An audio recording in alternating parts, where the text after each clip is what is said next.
और याद रखें कि सीखे बगैर ये काम नहीं होना। वो आपके पास दो रास्ते हैं सीखने के।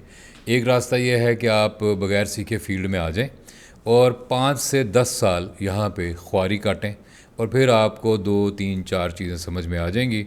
बहुत सारी झिड़कियाँ खाने के बाद, बहुत सारी सेट के ऊपर बेइज्जती करवाने के बाद, बहुत सारा डिप्रेशन लेने के बाद हो सकता है आप उसी में भाग जाएं। क्योंकि अगर किसी ने आपको एक लाइन बोलने के लिए दे भी दी और वो लाइन किसी ऐसे एक्टर के साथ हुई जिसने आपको टॉलरेट ना किया और आप रीटेक्स दे रहे हुए, तो उस दिन सेट पे आपकी इतनी बेइज्जती होगी कि मुमकिन है आप ये काम ही छोड़ दें। तो आपको शायद आपको नॉलेज में हो कि शाहरुख खान साहब जो हैं बहुत बड़े एक्टर हैं, उनके फादर एक्टर बनने आए थे और उन्होंने मुग़ल आज़म में एक छोटा सा कैरेक्टर भी किया। तो वो जो जूते उनको पहनाए जाते थे वो बहुत तंग थे, उन जूतों की वजह से वो भाग गए, उन्होंने ये करियर किया ही नहीं। तो बहुत सारे लोग ऐसे आते हैं सेट के ऊपर जो कि हमारे इस सेट पे इसी जगह पे हम शूट कर रहे थे $50 शो, और उस दिन हम 2 एपिसोड्स कर रहे थे।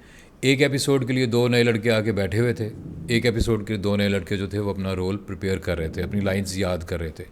वो याद करते हुए देख के, और जितना ज़्यादा रीटेक्स हो रही थी देख के, एक लड़का यहाँ से चला गया, कहता मैं अभी पानी पी के आता हूँ, और दोबारा कभी नहीं आया। तो इतना स्ट्रेस आपको यहाँ पे मिल सकता है। आप अगर किसी इंस्टीट्यूशन में जाते हैं तो क्योंकि आप बेबी स्टेप्स में चीज़ें सीख रहे होंगे तो आपको वो करना आ जाएगा। अगर मैं आपको कहूँ कि आपने गाड़ी का इंजन खोलना है तो वो ना आप खोल सकते हैं ना आप जोड़ सकते हैं। लेकिन अगर मैं आपको कहूँ कि आज हम सिर्फ प्लग खोलना सीखेंगे, अगले दिन हम देखेंगे हम कि जो हॉर्स पाइप है ये कैसे काम करता है, रेडिएटर कैसे काम करता है, तो आपको पूरे इंजन की समझ आ सकती है। मैं मुख्तलिफ़ मिसालें देता हूँ जो आपकी ज़िंदगी से हों ताकि आपको मेरी बात समझ आ सके। फिर भी मैं रोज़ाना, अभी मैं आपके सामने अगर ऑन कैमरा ये फ़ोन ऑन करूँगा और इसका व्हाट्सएप खोलूँगा तो कम से कम 30-40 मैसेज एक साथ आएंगे। एक ही सवाल है उसमें कि मैं एक्टर बनना चाहता हूँ, मेरी हेल्प करें। ना उसमें नाम होता है। अभी तक आप ये नहीं सीख पा रहे कि आपने अपना इंट्रोडक्शन कैसे देना है। और अपने इंट्रोडक्शन के बारे में सीखना, तो अगर आपने एक्टर नहीं भी बनना तो आपको पता होना चाहिए कि जब भी कोई आदमी बाहर की दुनिया से इंटरेक्ट करता है, अपना हाथ आगे करता है, अस्सलाम वालेकुम मेरा नाम ये है, तो वो करना नहीं आपको आ रहा। आप समझते हैं कि सिर्फ आप कहीं बैठे चीचों की मलियाँ में या कहीं डहर की में या कहीं बैठे हुए हैं और आप एक मैसेज कर रहे हैं रोज़ाना, फेसबुक मैसेज मुझे या किसी और को कि मैंने एक्टर बनना है। आपको लगता है आप स्ट्रगल कर रहे हैं एक्टर बनने की, आप नहीं कर रहे। मैं आपको वाज़े तौर पे ये कहना चाहता हूँ कि सिर्फ लाहौर में रह के और कराची में रह के आप एक्टर बन सकते हैं। आप दूसरे शहरों में रह के एक्टर नहीं बन सकते क्योंकि वहाँ पे कुछ हो ही नहीं रहा। फिर इसके जवाब में आप नीचे लिखेंगे कि छोटे शहरों का कोई हक़ नहीं, मैं यहाँ रह के क्यों नहीं एक्टर बन सकता। मैं आपको यहाँ रह के बन के दिखाऊँगा।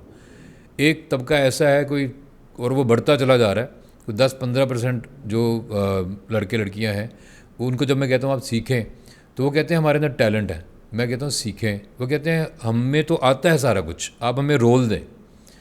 मैं कहता हूँ यार सीखें, फिर वो कहते हैं कि हम आपको बन के दिखाएंगे, मेरा नाम याद कर लें। मुझे कहते हैं आप मेरा नाम याद कर लें या मेरा नंबर नोट कर लें, मैं आपको बन के दिखाऊंगा। मैं कहता हूँ यार अल्लाह करे आप बन जाएं, आप बहुत बड़े एक्टर बने, तो मैं भी उसका इंतज़ार करूँगा। सीखना आपको फिर भी पड़ेगा, वो आप वहाँ पे सेट पे आके ख्वार हों, जलील हों, झिड़कियाँ खाएं, इस तरह सीखें, या एक किसी क्लासरूम में बैठ के एक इज़्ज़तदार तरीके से स्टेप बाय स्टेप एक प्रॉपर तरीके से इस चीज़ का नॉलेज लें। मेरे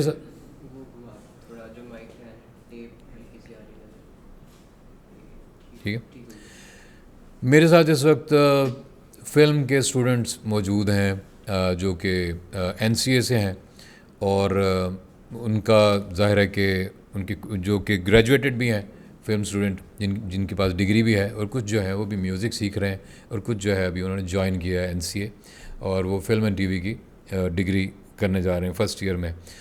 तो मैं इन स्टूडेंट्स और जो ग्रेजुएटेड लोग हैं उनके साथ बैठा हूँ, और ये सेशन इसलिए हमने रखा कि हम बात कर सकें। हमने बहुत अनट्रेंड लोग देखे हैं, आप जितने लोगों को स्क्रीन पे देख रहे हैं सारे अनट्रेंड हैं, वो फ़हद मुस्तफ़ा हो, हुमायूं सईद हो, शान हो या कोई भी हो। मैं इन सब की बहुत इज़्ज़त करता हूँ और ये मेरे सीनियर हैं, और ये भी मेरी बड़ी इज़्ज़त करते हैं और मेरे से बड़ा प्यार करते हैं, मैं भी करता हूँ। लेकिन इसके बावजूद अब मैं जब ये बात कर रहा हूँ, मैं ये बात आपकी खातिर कर रहा हूँ, आपको सिखाने की खातिर कर रहा हूँ। लेकिन मुमकिन है कि जब वो देखें तो उनको मेरी ये बात बुरी भी लगे कि यार तुमने ये बोल दिया, लेकिन ये बोलना ज़रूरी है। ये इनके साथ सेशन करना इसलिए ज़रूरी था कि आपको पता चले कि जो ये चीज़ें पढ़ रहे हैं उनके जहन में क्या बातें आ रही हैं, और आप जो बैठे हुए हैं कहीं भी पूरे पाकिस्तान में और पाकिस्तान से बाहर भी लोग जो हैं वो कांटेक्ट करते हैं, तो वो क्या सोच रहे हैं और ट्रेंड और अनट्रेंड माइंड में क्या फ़र्क होता है। जी सवाल। आपको वैसे इंडस्ट्री में नज़र क्या आता है, मतलब न्यू कमर्स हैं अगर वो सीख भी लेते हैं तो उसके बाद काम मिलना कैसे शुरू हो सकता है एक एक्टर के लिए? सवाल आपने किया है, क्योंकि अब माइक नहीं है तो मैं रिपीट कर देता हूँ कि जो बंदा जो सीख भी ले, न्यू कमर है कोई, वो सीख के भी आता है तो अपना करियर कैसे शुरू करेगा। अपना करियर वो ऐसे शुरू करेगा कि जब वो किसी इंस्टीट्यूशन को ज्वाइन करता है तो एक्चुअली वो उस वक्त उस ग्रुप में, उस ग्रुप ऑफ पीपल उनके साथ वो एंटर हो जाता है। वो एक ग्रुप जो कि ऑलरेडी काम कर रहा है। जब आप फर्स्ट ईयर में जाते हैं, आप third year, second year, third year, fourth year के लोगों और जो ग्रेजुएटेड लोग हैं उनके कांटेक्ट में आ जाते हैं। आपको हर रोज़ पता चलता है कि कहाँ ड्रामा बन रहा है, आपको हर रोज़ पता चलता है कि फ़लाँ आदमी कास्टिंग कर रहा है। तो आप देखें, आपकी क्लास में हैं कोई 20 लोग, सेकंड ईयर में 20 लोग हैं, ये 40 हो गए। फिर थर्ड ईयर में फ़र्ज़ करें 20 लोग हैं, और तो ये कितने हो गए, 60 हो गए। और फोर्थ ईयर में है तो 80 लोग। 80 लोग रोज़ाना आपके आसपास फिरते हैं जो फील्ड में कुछ ना कुछ कर रहे हैं। अगर इनमें से 40 भी कर रहे हैं तो 40 लोग रोज़ आपको भी ये बता सकते हैं कि कहाँ ड्रामा बन रहा है, कहाँ कास्टिंग हो रही है, तुम्हें क्या करना चाहिए, तुम किस में अच्छे हो, किस में बुरे हो। तो वो आपका एक कनेक्शन बनता है और आपका एक बेस बननी शुरू हो जाती है। लोग आपको जानना शुरू हो जाते हैं। आप वहाँ पे थिएटर कर रहे होते हैं, आप वहाँ पे परफॉर्मेंसेस करते हैं, लोगों को समझ आती है कि यार इस चीज़ में ये बहुत अच्छा है, ये लिख बहुत अच्छा रहा है, ये कॉमेडी बड़ी अच्छी कर रहा है। तो इसी तरह से अब देखें, अभी उमर साहब यहाँ बैठे हुए थे। उमर साहब ने एक ड्रामा प्रोड्यूस किया था थिएटर का, उसका नाम था सब्ज़। तो मैं उनकी फ़र्स्ट चॉइस था। मैं सबसे पहले उन्होंने मुझे कॉल की कि आप इसका जो मेन रोल है वो आप करें। तो हुआ ये कि मैं गया भी एक दिन वहाँ पे और हमारी मीटिंग भी हुई और रिहर्सल का दिन था वो। लेकिन मैं उस वक्त जवाद बशीर के साथ प्ले कर रहा था और वो प्ले ऑन एयर था, तो मैं इसको टाइम नहीं दे पाया क्योंकि ये तकरीबन 2 महीने की रिहर्सल थी। उसके बाद फिर कराची शो थे, इस्लामाबाद शो थे, मैं नहीं कर पाया वो शो। वो ड्रामा किसने किया? यासिर हुसैन ने। यासिर हुसैन ने वो ड्रामा किया और यासिर हुसैन उससे पहले छोटे छोटे रोल कर रहा था। उस रोल से वो बंदा बिल्कुल एकदम से लाइमलाइट में आ गया क्योंकि वो प्ले बहुत अच्छा था और हर शो पे एंड पे स्टैंडिंग ओवेशन हो रही थी। लाहौर में कुछ शोज़ हुए, फिर इस्लामाबाद में हुए, फिर कराची हुए। वो स्पॉन्सरशिप भी मिल गई। उसके बाद ये कि उस शो में पूरी शोबिज़ इंडस्ट्री आती थी देखने के लिए। तो यासिर हुसैन का एक इंट्रोडक्शन बन गया। यासिर ने उसके बाद ड्रामाज़ किए, यासिर ने उसके बाद 4-5 फिल्में कर लीं, ठीक है। अभी वो अपना प्रोडक्शन हाउस भी रन करता है। अभी उसका करियर बिल्कुल चल पड़ा है। तो वो नापा में भी कर रहा था थिएटर, यहाँ भी कर रहा था। तो कहने का मकसद ये है कि जब आप उनसे कनेक्ट हो जाते हैं तो आपको कोई ना कोई एंट्री पॉइंट मिल जाता है। लेकिन अगर आप बिल्कुल आउटसाइडर है ना, बहुत मुश्किल है। अभी कोई आके कहता है ना कि मैं नापा से, मैं ट्रेंड एक्टर हूँ, मुझे कास्ट कर लें, तो मैं 70% कास्ट कर चुका हूँ उसको। 30% मैं सिर्फ उसको बुला के, स्क्रिप्ट बुलवा के देखूँगा, ठीक है। अगर वो मेरे उसमें आ रहा है उस रोल में, मैं उसको ले लूँगा। अगर कोई नया बंदा आके मुझे कहता है ना, बेशक वो उससे ज़्यादा अच्छी एक्टिंग कर सकता है, मुझे पता नहीं है कि इस बंदे के काम करने का डिसिप्लिन क्या है। क्योंकि ऐसा होता है, आप किसी को कॉल करते हैं, आप उसको कास्ट कर लेते हैं, वो शूट वाले दिन आपका फ़ोन नहीं उठाता। ऐसा हुआ है। हम कमर्शियल शूट कर रहे हैं, हम आउटडोर जा रहे हैं, हम गुजरावाला जा रहे हैं, हमने शूट करना है, क्लाइंट वेट कर रहा है और वो लड़की फ़ोन नहीं उठा रही। ये अनट्रेंड लोगों का काम है, ये उनका काम है जो आउटसाइडर्स हैं।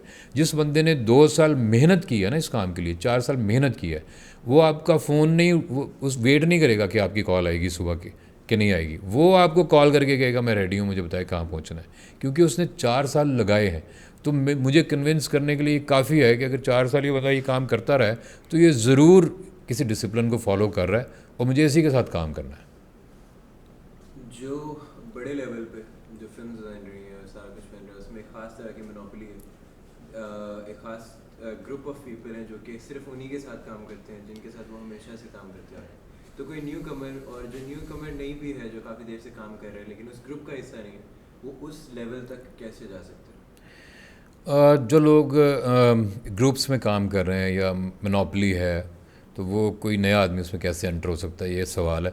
जो लोग जो ग्रुप्स में काम करें, ग्रुप्स पूरी दुनिया में होते हैं। शाहरुख खान अपनी टीम के साथ काम करता है, टॉम क्रूज़ अपने उसी टीम के साथ काम करता है, सत्याजीत रे साहब अगर हम पुरानी बात करें वही थे, सैयद नूर साहब उन्हीं लोगों के साथ काम करते हैं। जो सूदी भट्ट भी था वो भी जो पाकिस्तान पंजाबी फिल्म इंडस्ट्री के डायरेक्टर थे, वो भी उन्हीं लोगों के साथ काम करते हैं। इसमें कोई बुराई मुझे बहरहाल नज़र नहीं आती।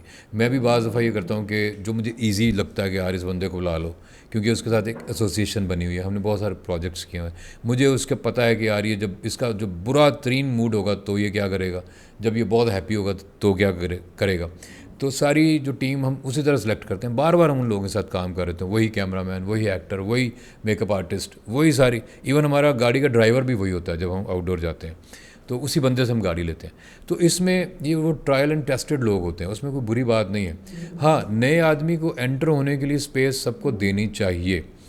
जो इस तरह की ग्रुप बंदी होती है जो सोची समझी होती है कि हम किसी और को आने नहीं देंगे, वो गलत है, वो कोई भी करे।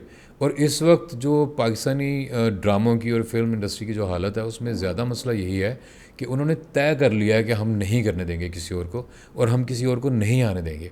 ड्रामा जो है वो सारा कराची में है, तो वो तय करके बैठे हुए हैं कि वो लाहौर नहीं आने देंगे, जो मर्ज़ी हो जाए। वो पूरी कोशिश कर रहे हैं और वो करते हैं।